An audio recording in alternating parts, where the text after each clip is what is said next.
ಎಲ್ಲರಿಗೂ ಬೆಳಗಿನ ಶುಭೋದಯ. ತಮಗೆಲ್ಲರಿಗೂ ಧ್ರುವತಾರೆ ಯೂಟ್ಯೂಬ್ ಚಾನಲ್ಗೆ ಸ್ವಾಗತ. ನಿಮಗೆಲ್ಲರಿಗೂ ತಿಳಿದಿರುವಂತೆ ಸಹಬಾಳ್ವೆಯ ಸಂಕೇತವೇ ಈ ಸಂಕ್ರಾಂತಿ. ಸಂಕ್ರಾಂತಿಯಂದು ಆರಂಭವಾಗುವ ಉತ್ತರಾಯಣ ಪುಣ್ಯಕಾಲವು ಹಲವು ಶ್ರೇಷ್ಠತೆಗಳನ್ನು ಹೊಂದಿದೆ. ನವಗ್ರಹಗಳ ರಾಜನಾದ ಸೂರ್ಯ ದಕ್ಷಿಣ ಪಥದಿಂದ ಉತ್ತರ ಪಥಕ್ಕೆ ಬದಲಾಯಿಸುವ ಕಾಲ. ಧನುರ್ರಾಶಿಯ ಪ್ರಯಾಣ ಮುಗಿಸಿ ಮಕರ ರಾಶಿಗೆ ಪ್ರವೇಶಿಸುವ ಈ ಸುಸಂದರ್ಭ ಉತ್ತರಾಯಣ ಪುಣ್ಯಕಾಲ ಎಂದು ಕರೆಯಲಾಗಿದೆ.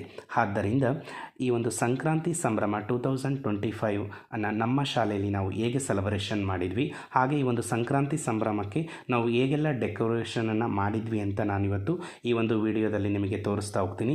ಈ ಒಂದು ವಿಡಿಯೋದಿಂದ ಕೆಲವೊಂದು ಈಗ ಮನೆಯಲ್ಲಾಗಿರ್ಬೋದು ಅಥವಾ ಶಾಲೆಯಲ್ಲಾಗಿರ್ಬೋದು ನೀವು ಯಾವ ರೀತಿ ಡೆಕೋರೇಷನನ್ನು ಮಾಡ್ಬೋದು ಅನ್ನೋ ಕೆಲವೊಂದು ಟಿಪ್ಸ್ಗಳು ನಿಮಗೆ ಸಿಗ್ಬೋದು ಅನ್ನೋ ಇಂಟೆನ್ಷನ್ ಇಟ್ಕೊಂಡು ಈ ಒಂದು ವಿಡಿಯೋವನ್ನು ಮಾಡ್ತಾಯಿದ್ದೀನಿ. ಸೊ ಹಾಗಾಗಿ ಬನ್ನಿ ಆಗಿದ್ದರೆ ಆ ವಿಡಿಯೋವನ್ನೆಲ್ಲ ವಿಡಿಯೋ ಡೆಕೋರೇಷನ್ಸ್ ಕ್ಲಿಪ್ಸ್ನೆಲ್ಲ ನೋಡ್ಕೊಂಡು ಬರೋಣ. ಅದೇ ರೀತಿ ಈ ಒಂದು ಸಂಕ್ರಾಂತಿಯಲ್ಲಿ ನೀವು ಆಲ್ಮೋಸ್ಟ್ ಎಲ್ಲರೂ ಕೂಡ ಏನು ಮಾಡ್ತಾರೆ ಅಂತಂದರೆ ಪುಣ್ಯ ಸ್ನಾನವನ್ನು ಮಾಡ್ತಾರೆ. ಅಂದರೆ ಅಭ್ಯಂಜನ ಸ್ನಾನ ಮಾಡಲ್ಲ, ಪುಣ್ಯ ಸ್ನಾನ ಅಂತ ಮಾಡ್ತಾರೆ. ಅಂದರೆ ತೀರ್ಥಕ್ಷೇತ್ರಗಳಿಗೆ ಭೇಟಿ ಇಟ್ಟು ದೇವಸ್ಥಾನಗಳಲ್ಲಿ ಇರ್ತಕ್ಕಂತಹ ನದಿಗಳಲ್ಲಿ ಇರ್ತಕ್ಕಂತಹ ತೀರ್ಥಕ್ಷೇತ್ರಗಳಲ್ಲಿ ಸ್ನಾನವನ್ನು ಮುಗಿಸಿ ದೇವರ ಒಂದು ದರ್ಶನವನ್ನು ಮಾಡೋದು. ಕೆಲವೊಬ್ಬರು ಏನು ಮಾಡ್ತಾರೆ ಅಂದರೆ ವಿಧ ವಿಧ ಒಂದು ಊಟ ಅಥವಾ ಮತ್ತು ಇನ್ನೊಂದು ತಗೊಂಡೋಗಿ ಅಲ್ಲಿ ನದಿ ದಡಗಳಲ್ಲಿ ಊಟ ಮಾಡುವಂಥ ಪದ್ಧತಿನೂ ಕೂಡ ಇದೆ. ಬಟ್ ಆದರೆ ನಾನು ಈ ವರ್ಷ ಯಾವುದೇ ಒಂದು ಪುಣ್ಯಕ್ಷೇತ್ರಗಳಿಗೆ ಅಥವಾ ತೀರ್ಥಕ್ಷೇತ್ರಗಳಿಗೆ ಏನು ಹೋಗಿಲ್ಲ. ಆದರೆ ಬಟ್ ನಮ್ಮ ಶಾಲೆಯಲ್ಲಿ ಸಂಕ್ರಾಂತಿನ ವರ್ಷ ಹೇಗೆ ಸೆಲೆಬ್ರೇಷನ್ ಮಾಡ್ತೀವಿ ಹಾಗೆ ಸೆಲೆಬ್ರೇಷನನ್ನು ಮಾಡ್ತೀವಿ. ಸೊ ಸೆಲೆಬ್ರೇಷನನ್ನು ಯಾವ ರೀತಿ ನಾನು ಈ ಒಂದು ದಿನಪೂರ್ತಿಯಾಗಿ ಮಾಡಿದೆ, ಆಮೇಲೆ ಡೆಕೋರೇಷನ್ ಎಲ್ಲ ಹೆಂಗೆ ಮಾಡಿದೆ ಅಂತ ನಾನು ನಿಮಗೆ ತೋರಿಸ್ತೀನಿ. ಅದಕ್ಕಿಂತ ಮುಂಚೆ ನಾನು ಮಾರ್ನಿಂಗ್ ಬೆಳಗ್ಗೆ ಎದ್ದ ತಕ್ಷಣ ಏನು ಮಾಡಿದೆ ಅಂದರೆ ಇದು ಅಭ್ಯಂಜನ ಸ್ನಾನವನ್ನು ಮಾಡಿದೆ. ಅಂದರೆ ಎಣ್ಣೆನ ಹಚ್ಕೊಂಡು ಸ್ನಾನ ಮಾಡಿದೆ. ಯಾಕೆಂತಂದರೆ ಈ ಒಂದು ವಿಂಟರ್ ಸೀಸನಲ್ಲಿ ನಮ್ಮದು ಸ್ಕಿನ್ ಡ್ರೈ ಆಗಿರುತ್ತೆ. ಹಾಗಾಗಿ ಮೊದಲಿಗೆ ಸ್ನಾನವನ್ನು ಮಾಡಿದೆ. ಓಕೆ, ನಾನು ಸ್ನಾನ ಎಲ್ಲ ಮಾಡಿದಾದ್ಮೇಲೆ ಮಡಿಯಿಂದ ದೇವ್ರ ಪೂಜೆ ಎಲ್ಲ ಮಾಡಿಬಿಟ್ಟಾದಮೇಲೆ ಸೊ ಡೆಕೋರೇಷನ್ ಎಲ್ಲ ಮಾಡಿದ್ದೀವಿ. ಆಲ್ರೆಡಿ ಇಲ್ಲಿ ಪೂಜೆ ಎಲ್ಲ ಮಾಡಿದ್ದೀವಿ. ಸೊ ಈ ಥರ ಕಾಣಿಸ್ತಾ ಇದೆ.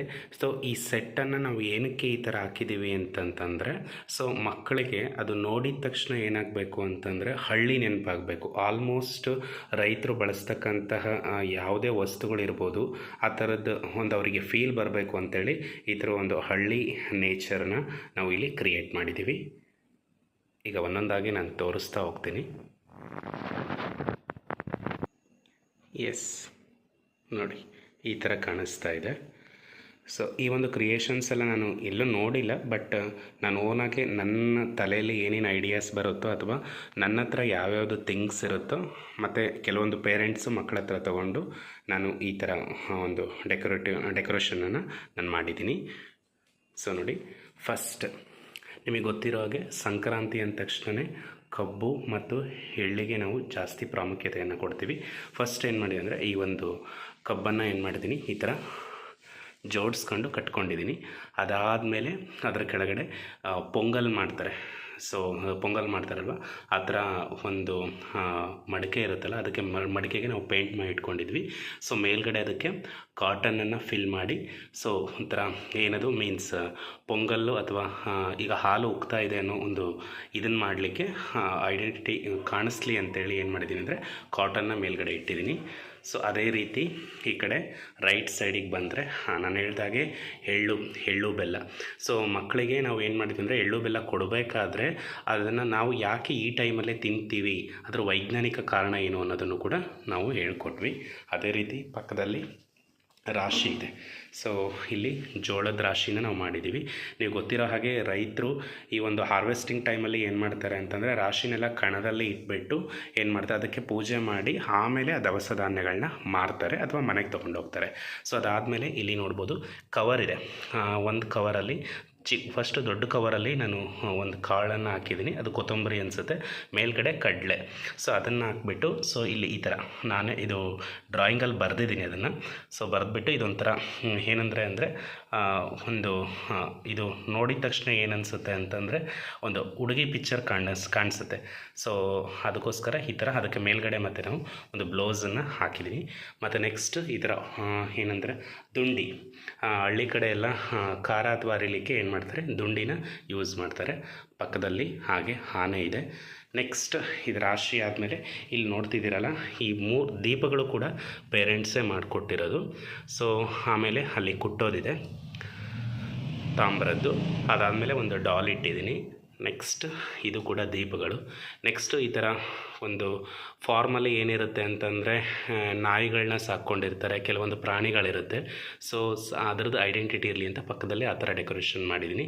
ನೆಕ್ಸ್ಟು ಇದು ಸಣ್ಣೆ ಅಂತೀವಿ, ಜರಡಿ ಇರುತ್ತಲ್ಲ, ಅದು ಹಳ್ಳಿಗಳಲ್ಲಿ ಆಲ್ಮೋಸ್ಟ್ ಎಲ್ಲರ ಮನೆಯಲ್ಲೂ ಇರುತ್ತೆ. ಇದು ನನ್ನ ಹತ್ರ ಇತ್ತು, ಸೊ ಅದನ್ನು ಇಟ್ಟಿದ್ದೀನಿ. ಅದಾಗೆ ಮಕ್ಕಳು ಆಡ್ತಕ್ಕಂಥ JCB. ಆಮೇಲೆ ನೆಕ್ಸ್ಟು ಅಲ್ಲಿ ಮರದಲ್ಲಿ ಮೀನ್ಸ್ ಈರುಳ್ಳಿ ಮತ್ತು ಬೆಳ್ಳುಳ್ಳಿಗಳನ್ನ ಹಾಕಿದ್ದೀನಿ. ಅದ್ರ ಜೊತೆಗೆ ಕೆಲವೊಂದು ಫ್ರೂಟ್ಸ್ಗಳ್ನ ಹಾಕಿದ್ದೀನಿ. ಹಾಗೆ ಅಲ್ಲಿ ಕಡಲೆಕಾಳಿದೆ. ನೆಕ್ಸ್ಟ್ ಅದು ಪುಟ್ಟಿ. ಅದಾದಮೇಲೆ ಅಲ್ಲಿ ಚಿಕ್ಕದಾಗಿ ಒಂದು ಮನೇನ ಮಾಡಿದ್ದೀನಿ. ಸೊ ಅದು ಮನೆ ಮಾಡಿ ಮೇಲ್ಗಡೆ ಹುಲ್ಲನ್ನು ಹಾಕಿದ್ದೀನಿ. ಅದು ನ್ಯಾಚುರಲ್ ಫೀಲ್, ಒಂಥರ ಹಟ್ ಥರ ಕಾಣಿಸ್ಲಿ ಅಂತೇಳಿ, ಗುಡಿಸ್ಲು ಥರ ಕಾಣಲಿ ಅಂತೇಳಿ. ನೆಕ್ಸ್ಟ್ ಮೇಲ್ಗಡೆ ನಮ್ಮ ಸ್ಕೂಲ್ದು ನೇಮ್ಸು. ಆಮೇಲೆ ಅಲ್ಲಿ ನಾನು ಇದನ್ನ ಮೇಲ್ಗಡೆ ಸೂರ್ಯ ಬರ್ತಾ ಇದ್ದಾನೇನೋ ಅಂಥೇಳಿ, ಹುಟ್ಟಿ ಬರ್ತಾ ಇದ್ದಾನೇನೋ, ಮೂಡ್ತಾ ಇದ್ದಾನೇನೋ ಅನ್ನೋ ಒಂದು ಇದನ್ನು ಮಾಡಲಿ ಅಂತೇಳಿ ಡ್ರಾಯಿಂಗ್ ಶೀಟಲ್ಲಿ ಕಟ್ ಮಾಡಿ ನಾನು ಪೇಂಟ್ ಮಾಡಿ ಇಟ್ಕೊಂಡಿದ್ದೆ. ಅದಾದಮೇಲೆ ಇನ್ನು ಡೆಕೋರೇಷನ್ಗೆ ಅಂತ ಆ ಕಡೆ ಈ ಕಡೆ ಪ್ಲ್ಯಾಂಟ್ಸ್ಗಳನ್ನ ಇಟ್ಟಿದ್ದೀನಿ. ನೆಕ್ಸ್ಟ್ ಇದು ನ್ಯಾಚುರಲ್ ಇದು ನೇರಳೆ ಗಿಡ ಬೆಳೆದಿತ್ತು ಪಾಟಲ್ಲಿ, ಸೊ ಅದನ್ನು ಇಟ್ಟಿದ್ದೀನಿ. ಈ ಕಡೆ ಕುದುರೆ ಇದೆ. ಈ ಕಡೆ ಬಂದರೆ ಮಕ್ಕಳು ನಾವು ಇದನ್ನು ಕೈಟ್, ಗಾಳಿಪಟ ಥರ ಕೇಳಿದ್ವಿ. ಈ ಹಬ್ಬದಲ್ಲಿ ಗಾಳಿಪಟನೂ ಕೂಡ ಹಾರಿಸ್ತಾರೆ. ಕೆಲವೊಂದು ಹಳ್ಳಿ ಕಡೆ ಗಾಳಿಪಟಗಳನ್ನ ಹಾರಿಸ್ತಾರೆ. ಸೊ ಅದನ್ನು ಕೂಡ ತೊಗೊಂಬಂದಿದ್ವಿ. ಅದಾದಮೇಲೆ ಮೊರಗಳನ್ನ ಇದು ನನಗೆ ಪೇರೆಂಟ್ಸ್ ಕೊಟ್ಟಿದ್ದು. ಸೊ ಆಮೇಲೆ ಅಲ್ಲೇ ಪಕ್ಕದಲ್ಲಿ ಒನಕೆ ಇದೆ. ಆಮೇಲೆ ಇನ್ನೇನು ಫ್ರೂಟ್ಸು ಮತ್ತು ಅಡಿಕೆ ಕಾಳುಗಳು. ಇಲ್ಲೂ ಕೂಡ ದೀಪಗಳನ್ನ ಇಟ್ಟಿದ್ದೀವಿ. ಅದಾದಮೇಲೆ ಇಲ್ಲಿ ಒಳಕಲ್ಲಿದೆ. ಸೊ ಆಮೇಲೆ ನೆಕ್ಸ್ಟ್ ಟ್ರ್ಯಾಕ್ಟ್ರು, ರೈತರು ಬಳಸ್ತಾರೆ ಆಲ್ಮೋಸ್ಟು, ಆ ಟ್ರ್ಯಾಕ್ಟ್ರ್ ಇದೆ. ಸೊ ಅದಾದಮೇಲೆ ನೆಕ್ಸ್ಟ್ ಮಡಿಕೆ ಇದೆ, ಅಲ್ಲಿ ಫ್ಲವರ್ಸನ್ನು ಇಟ್ಟಿದ್ದೀನಿ. ನೆಕ್ಸ್ಟ್ ಈ ಕಡೆ ಒಂದು ಪುಟ್ಟಿ ಇದೆ. ಸೊ ಆಮೇಲೆ ಇಲ್ಲೊಂದು ಗಿಡ ಇಟ್ಟಿದ್ದೀನಿ, ನೆಕ್ಸ್ಟ್ ಆರ್ಟಿಫಿಷಿಯಲ್ ಗಿಡ.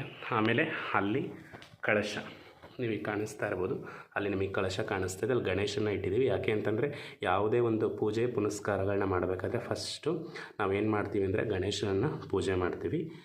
ನೆಕ್ಸ್ಟು ಕಳಶ ಏಕೆ ಅಂತಂದರೆ ಲಕ್ಷ್ಮಿಯದ ಸಂಕೇತ. ಸೊ ಆಲ್ಮೋಸ್ಟ್ ಯಾವುದೇ ಒಂದು ಈಗ ರೈತರು ಏನೇ ಮಾಡಿದರೂ ಕೂಡ ಕಳಶ ಅಂದರೆ ಲಕ್ಷ್ಮಿನ, ಅಂದರೆ ಎಲ್ಲ ರಾಶಿಗಳನ್ನು ಕೂಡ ಲಕ್ಷ್ಮಿ ಅಂತೇಳಿ ಪೂಜೆ ಮಾಡೋ ವಾಡಿಕೆ ಇದೆ. ಹಾಗಾಗಿ ಅಲ್ಲಿ ಕಳಶವನ್ನು ಕೂರಿಸಿ ಪೂಜೆನ ಮಾಡಿದ್ದೀವಿ. ಸೊ ಈಗ ನೀವು ಇಲ್ಲಿ ನೋಡ್ತಾ ಇದ್ದೀರಲ್ಲ, ಮರಗಳು ಆಲ್ಮೋಸ್ಟ್ ಇತ್ತೀಚೆಗೆ ಪ್ಲಾಸ್ಟಿಕ್ ಮತ್ತು ಮೆಟಲ್ಸ್ ಬರುತ್ತೆ, ಬಟ್ ಆದರೆ ಅದು ನ್ಯಾಚುರಲ್ ಲುಕ್ ಕೊಡಲ್ಲ ಅಂಥೇಳಿ ಏನು ಮಾಡಿದ್ದೀವಿ ಅಂತಂದರೆ, ನಾನು ಆಲ್ಮೋಸ್ಟು ಇದು ಬಿದಿರಿಂದು ಏನು ಇದೆಯೋ ಆ ಥರದ ಮರಗಳನ್ನೇ ಇಟ್ಟಿದ್ದೀವಿ. ಸೊ ಓವರಾಲ್ ವ್ಯೂ ನಿಮಗೆ ಈ ಥರ ಕಾಣಿಸುತ್ತೆ. ಇದು ಈ ವರ್ಷದ ಥೀಮ್ ಇಟ್ಕೊಂಡು ಈ ಥರ ಮಾಡ್ಬೋದು. ಸೊ ನನಗನ್ಸುತ್ತೆ ಈ ವಿಡಿಯೋ ನಿಮಗೆ ಇಷ್ಟ ಆಗಿದೆ ಅಂತ ನಾನು ಅಂದ್ಕೊಳ್ತೀನಿ. ಇಷ್ಟ ಆಗಿದರೆ ದಯಮಾಡಿ ನಮ್ಮ ಚಾನಲ್ನ ಸಬ್ಸ್ಕ್ರೈಬ್ ಮಾಡಿ, ಹಾಗೆ ಈ ಲಿಂಕನ್ನು ನಿಮ್ಮ ಫ್ಯಾಮಿಲಿ ಫ್ರೆಂಡ್ಸ್ಗೆ ಶೇರ್ ಮಾಡಿಕೊಂಡು ನೋಡಿ ಅಂತ ಹೇಳೋದಕ್ಕೆ ಇಷ್ಟಪಡ್ತೀನಿ. ಅದೇ ರೀತಿ ಮಕ್ಕಳ ಜೊತೆ ನಾವು ಏನೇನು ಮಾಡಿದ್ವಿ ಅನ್ನೋದನ್ನು ಅದನ್ನು ಕೂಡ ನೆಕ್ಸ್ಟ್ ಕ್ಲಿಪ್ಪಲ್ಲಿ ತೋರಿಸ್ತೀನಿ. ಇಲ್ಲೂ ಕೂಡ ಕೆಲವೊಂದು ಕೈಟ್ಗಳನ್ನ ಅರೇಂಜ್ ಮಾಡಿದ್ವಿ. ಓವರಾಲ್ ಈ ಥರ ಕಾಣಿಸುತ್ತೆ. ನೋಡಿದರೆ ಆರಾಮಾಗಿ ಹೇಳ್ಬೋದು ಇದು ಒಂದು ಹಳ್ಳಿ ವಾತಾವರಣನ ತೋರಿಸುತ್ತೆ ಅಂತೇಳಿ. ನನ್ನ ಪ್ರಕಾರ ನಮ್ಮ ಸಂಸ್ಕೃತಿ, ನಮ್ಮ ಈ ಆಚರಣೆಗಳನ್ನು ಕೇವಲ ಗರ್ಲ್ಸೇ ಮಾಡಬೇಕು, ಬಾಯ್ಸೇ ಮಾಡಬೇಕು ಅಂತ ನನಗೆ ಯಾವತ್ತೂ ಕೂಡ ಅನಿಸಿಲ್ಲ. ಯಾಕಂತಂದರೆ ಈ ಒಂದು ಆಚರಣೆಗಳನ್ನು ನಾವು ಮಾಡಿದರೆ ನಮ್ಮ ಮಕ್ಕಳು ಕೂಡ ನೋಡಿ ಕಲಿತಾರೆ. ಅಥವಾ ನಾವೇ ಮಾಡಲಿಲ್ಲ ಅಂತಂದರೆ ಅವರು ಈ ಮುಂದಿನ ಪೀಳಿಗೆಗೆ ತಗೊಂಡೇ ಹೋಗಲ್ಲ ಈ ಆಚರಣೆಗಳನ್ನು, ಹಾಗೆ ಮರೆತು ಬಿಡ್ತಾರೆ. ಸೊ ಹಾಗಾಗಿ ಈ ಒಂದು ಪ್ರತಿಯೊಂದು ಕಾರ್ಯಕ್ರಮಗಳನ್ನು ಕೂಡ ನಮ್ಮ ಶಾಲೆಯಲ್ಲಿ ಕಂಡಕ್ಟ್ ಮಾಡ್ತೀವಿ. ಸೊ ಇದಿಷ್ಟು ಈ ದಿನದ ಸಂಕ್ರಾಂತಿ ಸಂಭ್ರಮ 2025 ಒಂದು ಸಂಕ್ರಾಂತಿ ಸಂಭ್ರಮ ಆಗಿತ್ತು. ತಮಗೆಲ್ಲರಿಗೂ ಕೂಡ ಮತ್ತೊಮ್ಮೆ ಸಂಕ್ರಾಂತಿ ಹಬ್ಬದ ಹಾರ್ದಿಕ ಶುಭಾಶಯಗಳು.